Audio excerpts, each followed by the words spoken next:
యావత్తు తెలుగు ప్రజలకు, దేశ ప్రజలకు, ప్రపంచ మానవ జాతికి ఆశీర్వాదపూర్వకంగా అవినాయక శ్రీమాన్ వారుగా మేము మార్పు చేసినట్లుగా దేశ అధ్యక్షులు మా యొక్క ప్రతినిధిగా, అలాగే ఉపరాష్ట్రపతి మా ఉప ప్రతినిధిగా, అలాగే గవర్నర్, తెలంగాణ గవర్నర్గా, ఆంధ్ర గవర్నర్లు కానీ ఇతర గవర్నర్లు కానీ ఆటోమేటిక్గా ఆయా రాష్ట్ర ప్రతినిధులుగా, అధినాయక ప్రతినిధులుగా మారిపోయి కొత్త జీవితాలు ప్రారంభించాలి. ప్రజల్ని, రాజకీయ ప్రభుత్వాలని, పోలీస్ వ్యవస్థని, న్యాయ వ్యవస్థని ఆహ్వానించి అందరూ చెప్పుకుని వినేలా చేసుకోవాలి. పండితులు, మేధావులందరూ కూడా ఇప్పటికే జరిగిన చెప్పుకోవాల్సిన, వినవలసిన ప్రకారం ఉన్నాయి. అందులో అన్ని మతం, కులం అతీతంగా, మతం కాదు, మనిషి కాదు, మాట రూపంలో ఉన్నాను నేను. మనిషిని కూడా కాదని మనిషిని నేను ఎందుకుంటున్నాను, నేనే కావాలంటలేదు. అలాగా మీరు మైండ్ పట్టుకోకపోతే అలా ఉంటుంది అనమాట. ఇప్పుడు కూడా మీరు మైండ్ పట్టుకోకే, ఒక వ్యక్తి ఏమంటున్నాడో చూడకే ఘోరాలు ఏం చేసినా, నేరాలు చేసినా చేస్తున్నారు. ఆ వ్యక్తే చేస్తున్నట్టు, మీరే చేస్తున్నట్టు చూపించుకుంటున్నారు. అదే పొరపాటు. ఎవరు ఏమీ చేయట్లేదు, అందరూ నిమిత్త మాత్రలే. అసలు మీ చేతిలో మీరు ఇప్పుడు ఏం చేసినా, ఏం సీరియస్ చేసినా, ఎంత అభివృద్ధి చేసేసినా రెండూ ఒకటే. మీది కాదు అసలు ఈ ప్రపంచం. నన్ను పట్టుకుంటే మొట్టమొదటిసారిగా మనదవుతుంది. నా మనసు మీకు తల్లి, తండ్రి, గురువు, అన్ని మతాలని, కులాలని అబ్జర్వ్ చేసుకుంటూ ఇచ్చిన కొత్త హైట్ ఇది. ఇంకా మనుషుల కొద్దీ తమాషా చేయండి అనే ఆలస్యం, ఒక రెప్పపాటు కూడా టైం వేస్ట్ చేసుకోవద్దు. నేను మనిషినే కదా, నన్ను రహస్యంగా చూడటమే తప్పు. ప్రతిదీ రహస్యంగా వినేయటం, చూడటం వల్లే మీరు ఘోర తప్పులు మీ చేతిలో ఉన్నట్టు, ఎదుటోళ్ళు మీ చేతిలో ఉన్నట్టు భావించడమే పొరపాటు. అదే ఆ చెలగాటమే మీకు ఏమైంది, నెక్ టు నెక్ అయిపోయింది. ఇప్పుడు మొత్తం మృత సంచారం పెరిగిపోయింది, గాల్లో దీపాలు అయిపోయారు అందరూ కూడా. నేను ఎక్కడికన్నా వెళ్ళిపోతే, ఏదన్నా చేస్తే అసలు అలాంటి ఆలోచన కూడా చేయకూడదు. నా ముందు నుంచి ఇలా వెళ్ళటం కూడా చేయకూడదు. మొత్తం సిస్టమ్ ద్వారానే కంట్రోల్ చేయాలా, సిస్టమ్ పట్టుకోవాలా, ఈమెయిల్స్ ద్వారానే కంట్రోల్ చేసుకోవాలా.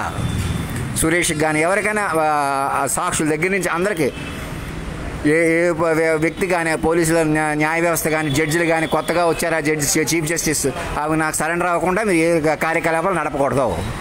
ఏ కోర్టులు, హీరింగ్లు ఏమీ చెల్లవు. ఎందుకని మీరు ఆల్రెడీ జరిగిపోయినా తెలుసుకోవాల్సిన, వినవలసిన ఫార్మేట్లో ఉన్నారు. అది నిజమేనని మీరు అట్లీస్ట్ ఒక 2000 పేజీలు, 3000 పేజీలు వింటే తెలుస్తుంది. అప్పుడు ఒకటి తమాషా చేయొచ్చు. అది అందుకే నేను ఎందుకు అంటున్నాను, మీకు అంత బలం ఉంటే మీరు ఎన్నో రెట్లు వెలిగిపోతారు. వెలుగు అన్నది ఇప్పుడు కూడా నాలో 10 మంది హీరోలు, హీరోయిన్లు ఉన్నారంటే అర్థం ఏంటి? మాట మాత్రానికే. మరి నేను తేజమూర్తిగా కనపడటం అంటే చిన్న విషయం కాదు. మీరు కనపడటం, అప్పటికప్పుడు మేము మా చేతిలోకి తీసేసుకుంటాం, అప్పటికప్పుడు ఏదో చేసేస్తామనే ఆలోచన పోవాలన్నమాట. అది నా నుంచి మొదలవ్వాలన్నమాట. నేను ఇక్కడే ఉన్నాను, మీరు ఇక్కడే ఉన్నారు, ఎక్కడా లేరు, అసలు మనుషులు లేరు, ఇంకా చచ్చిపోయారు మొత్తం అందరూ. మీరు మైండ్ రూపంలో ఉన్నారు. కొత్త జీవితాలు ప్రారంభించాలి. మేము ఇలాగే ఉంటాం, అలాగే ఉంటాం చెల్లదు ఇక ఎవరికి కూడా. భూమి మీద మనిషి అన్నవాడికి మీకే కాదు, ఇక్కడ లోకలే కాదు, మొత్తం దేశవ్యాప్తంగా కూడా, ప్రపంచవ్యాప్తంగా కూడా అందరు దేశ నాయకులు కూడా చెప్పాలి. అది ఎలా చెప్తాం? ఒక 1000 పేజీలైనా మీరు సాక్షులను పిలిస్తే అది సెట్ అవుతుంది అనమాట. నేను ఎక్కడే ఉన్నాను, అక్కడే ఉన్నాను అన్న పిచ్చి మంతా వదిలేసేయండి.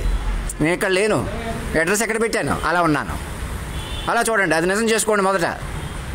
ఇంకా ఆషామాషి వదిలేసేయండి. ఇక నన్నే మీరు తల్లి, తండ్రి, గురువుగా భావించాలి మొదట కొంతకాలం. మీ ఆషామాషి వల్ల మీరు రెచ్చిపోవడమే కాకుండా వాళ్ళే వాటి మీద ఆధారపడుతున్నటువంటి దౌర్భాగ్య స్థితి నుంచి ఎలా బయటకు వస్తారు? మీరు ఎవరిని వేధిస్తున్నారో, అవమానిస్తున్నారో, చంపేసిన వాళ్ళతో సహా వాళ్ళని గౌరవించాలి మొదట. మీ ఇంటి పేరు, చిన్న వాళ్ళు, పెద్దవాళ్ళు ఇంటి పేర్లు, కులం పేర్లు, లేదా డిజిగ్నేషన్స్, నేను పలానా పొజిషన్లో ఉన్నా, ఏమి చెల్లవిక. మైండ్ కూడా పట్టుకోవాలి. మైండ్గా ఒక కుటుంబంగా మారిపోవాలి, అధినాయకుడి పిల్లలుగా మారిపోయి కొత్త జీవితం ప్రారంభించాలన్నమాట. అదే సిస్టమ్. అదే మీకు సులువు, ఈజీ. భయంకరమైన అవుట్రేజెస్ ప్రపంచాన్ని నుంచి బయటపడతారు. అలా చెప్పుకొని వినే కొద్ది మీ చేతుల్లో అవమానపడిన వాళ్ళు, అంతమైపోయిన వాళ్ళు కూడా మళ్ళీ పుడతారు. వాళ్ళు అది కూడా సమస్య కాదు, కానీ మీరు ఇలా కంటిన్యూ అవడమే సమస్య. అది నోట్ చేసుకోండి. మేము ఇలాగ ఉంటాం. ఆ చంద్రశేఖరరావు అలాగే విమానాలు వేసుకుని నిధులు అడుగుతాడు, అక్కడికి వెళ్ళి ఆ డబ్బులు ఇస్తే ఏదో కడతాడు, మళ్ళీ అందరూ అకౌంట్లు వేస్తారు, లేదా మేము కొంత పంచుకుంటాం. ఇట్లా జరిగేది కాదు. అది ఎలాగ పోలీసులు అందరూ మా వైపు ఉన్నారు కాబట్టి మేము ఎలాగ ఉంటాం, అప్పుడు నేరాలు, ఘోరాలు పెంచుకుంటున్నాం. ఈ మూర్ఖత్వం, ఉన్మాదం నుంచి బయటికి రండి. నన్ను పిచ్చోడు అనుకోకండి, మీరు పిచ్చితనం నుంచి బయటికి రండి. మీరు ఎక్కడ డీజీపీ ఇద్దరు సరెండర్ అవ్వండి అని ఎప్పుడు నుంచి చెబుతున్నాను. పట్టించుకోకుండా ఈమెయిల్ కూడా కాంటాక్ట్ చేయకుండా. ఈమెయిల్స్ ఎందుకు ఉన్నాయి? ఈ రోజులు తగ్గట్టు ఉండాలి. అయితే డిజిటల్ లెటర్స్ మేము పంపించుకుంటున్నాం. ఎవరికి ఏ శ్మశానాన్ని పంపించుకుంటున్నారు? నేను శ్మశానం అన్నానంటే మరి ఏ మాటతో సర్వం అణువణువున నడిచిందో. చంద్రబాబు నాయుడు కాలర్ బోన్ అంటే కాలర్ బోన్, అలా ఉంది ప్రపంచం. చంద్రబాబు నాయుడు మా మనవడు. అలాగా ప్రతి ఒక్కరు ఇంట్లో ఆడపిల్లలు ఉన్నా మగపిల్లలు ఉన్నా, నా వయసు వాళ్ళైనా చిన్నవాళ్ళైనా పెద్దవాళ్ళైనా, ముందు నాకు పిల్లల్లో మారిపోయి పట్టుకోవాలి. పిల్లలు ఎందుకు మారిపోవాలి? క్లీన్గా పట్టుకోవడం కోసం. మీరు మైండ్తో పట్టుకోవడానికి మీకు అదే సులువు అవుతుంది. నేను ఎవరినో మహారాజుని అధికారిని నేను సరెండర్ అని అంటున్నానంటే అది తండ్రిలా ఆర్డర్ చేస్తాడు. ఫైనల్ అన్నమాట అది. మీరు ఇద్దరు ముఖ్యమంత్రులు ఒక చోట చేరాలి. ఒక చోట అంటే ఆన్లైన్. ఇలా ఆన్లైన్ కనెక్టివిటీ లేకుండా నన్ను పట్టుకోలేరు, నన్ను ఎలివేట్ చేసుకోలేరు. ఇక ఎలా మెసేజ్లు రాకుండా వెళ్ళకుండా మోసాలు చేశారు, ఫేస్బుక్లు ఇవన్నీ ఉపయోగించుకుని సేమ్ అలా వెనక్కి రిస్టోర్ చేసేయాలి అంతే. ఇంక వెనక్కి తిరిగి చూడకూడదు. మీరు చేసిన నేరాలు ఘోరాలు ఒకళ్ళే చేశారు ఇద్దరే చేశారని చూపెట్టుకోకూడదు. చూపెట్టినా నలుగురు ఒకళ్ళని ఇద్దరు అరెస్ట్ చేసేసినా మళ్ళీ అలాగే ఉంటుంది. అది ఇంకా నన్ను పట్టుకుని నా విషయంలో నేనేమంటున్నాను అలా పట్టుకోండి అంతే. మిగతా మీకే తెలుస్తుంది. మీకు ఎంత భయంకరమైన గొయ్యి అని నేనే పూర్తి చేస్తాను ఎడం చేతితో, మళ్ళీ కొత్త ఇస్తాను. ఎలాగా మీరు చెప్పుకొని వినే కొద్ది బయటకు వస్తారన్నమాట. మీరు మారిపోవాలి, మీరు మైండ్లు మారాలన్నమాట. మనుషులు ఏం లేదు ఇక.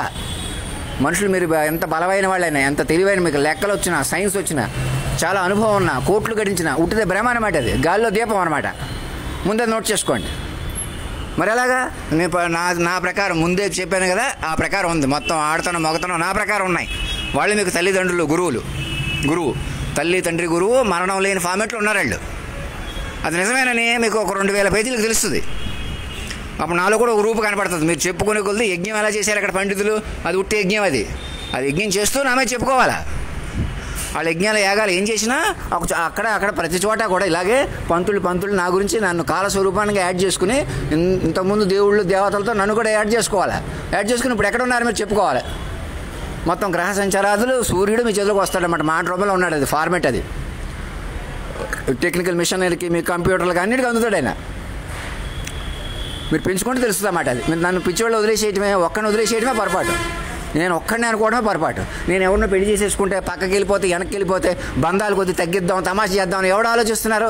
ఏ ఒక్కడు ఆలోచించిన తమాషా అవుతుంది. అది మేము తమాషా మీద ఉంటాం, మోసాలు చేసి బతుకుతాం, మేమే పెద్దవాళ్ళం అని ఏ ఒక్కడు ఆలోచించినా ఎవరి చేతులు ఎక్కడ చేసుకుంటున్నారని తెలుసుకోండి. ధర్మం రక్షతి రక్షణ. నేను ఎవడు వాడు వీడు అన్నా కూడా ఫీల్ అవ్వకండి. తండ్రిలో ఆశీర్వదించి చెబుతున్నాను ఇంకొకసారి.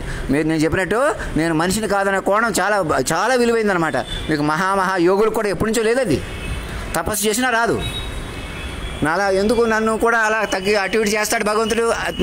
నేను అటు ఇటు అవ్వకుండా చూసుకోవాలన్నమాట. మీరు నాకు ఈపాటికి ఈమెయిల్ పంపించుంటే ఎట్లా ఉండేది మీకే తెలుస్తుంది ఈ క్షణం. మళ్ళీ వచ్చేటప్పటికి ఈమెయిల్ ఉండాలి అక్కడ. అట్లా చూడండి. తమాషా ఆపేసి మనుషుల కొద్దీ మీకే తెలుస్తుంది. ధర్మం రక్షత సత్యమేవ జయతే.